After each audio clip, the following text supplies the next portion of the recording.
கோவையில் நடந்த புத்தக வெளியீட்டு விழாவில் பாஜக மாநில தலைவர் அண்ணாமலையும் நாம் தமிழர் கட்சி தலைவர் சீமானும் கட்டி தழுவி வாழ்த்துக்களை தெரிவித்துக் கொண்டனர்.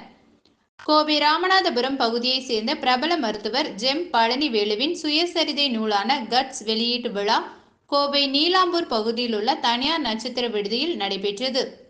இதில் டாடா குழுமத்தின் இயக்குனர் சந்திரசேகர் கலந்து கொண்டு புத்தகத்தை வெளியிட்டார். விழாவில் சிறப்பு விருந்தினர்களாக பள்ளி கல்வித்துறை அமைச்சர் அன்பில் மகேஷ் பொய்யாமொழி, மருத்துவர் ஜெம் பழனிவேலு படித்த அரசு நடுநிலைப் பள்ளியின் தலைமை ஆசிரியர் வையாபுரி ஆகியோர் பங்கேற்றனர். விழாவில் பாஜக மாநில தலைவர் அண்ணாமலை, பாமக தலைவர் அன்புமணி, தமாக ஜி.கே. வாசன், நான் தமிழர் கட்சி தலைமை ஒருங்கிணைப்பாளர் சீமான், சிபிஐ முன்னாள் இயக்குனர் கார்த்திகேயன் ஆகியோர் புத்தகம் குறித்து வாழ்த்தி பேசினர்.